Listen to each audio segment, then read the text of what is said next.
Welcome to Media Training Insider. I'm Mike Bako. Tonight we're going to be taking a look at the CNBC Republican debate on finance. Before we get to the winners, let's take a look at the big loser, and without a doubt, it's got to be Rick Perry. Rick Perry's going to be riding back on his horse to Texas with his tail between his legs after tonight's unbelievably big gaffe, not improbable gaffe, not unpredicted gaffe, but a gaffe that will live in infamy as we move forward, talking about politics, talking about debates, and talking about just the way that Rick Perry's campaign just crumbled right before our very eyes on the stage as he was not able to come up with two other government agencies that he wanted to eliminate. You almost felt sorry for Rick Perry at a certain point, but if you've been watching the trajectory of some of his recent comments, speeches that he's made, coming a little bit unhinged and certainly not having good debate performances, certainly not after that first one where he jumped into the race where everyone was anointing him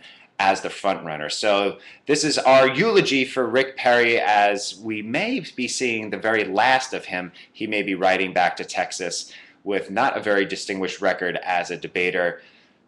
Will he be able to govern? That remains to be seen. But as a presidential candidate, this is what people are going to be talking about tomorrow. But let's get to the winners. Who were the winners? Well, Herman Cain, unbelievably, came out on top during this debate. Mitt Romney, right up there with him if we're going to be giving grades. Once again, if you've been following Media Training Insider, Romney's been getting solid B pluses, A minuses, A. He's a solid student when it comes to these debates, but this one, Herman Cain gets a rating of an A, gets the grade of A. He was able to shrug off some of those sexual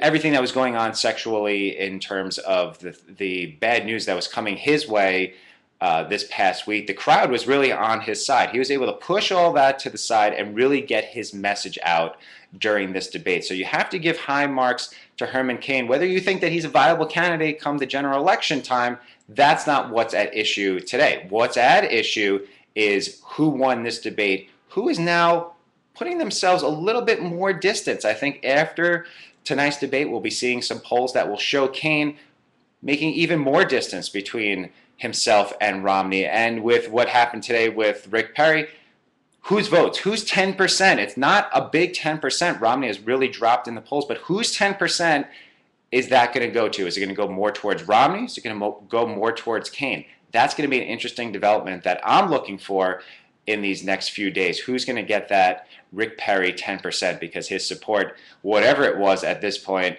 certainly will evaporate after this performance. So again, recapping, the big loser, you almost feel bad for him, Rick Perry. But in the long run, we kind of saw this coming. All events over the last few weeks were certainly pointing towards this. Winners in tonight's debate, Herman Cain, and again, Mitt Romney chugging along with his solid Bs and B pluses. For Media Training Insider, I'm Mike Bako.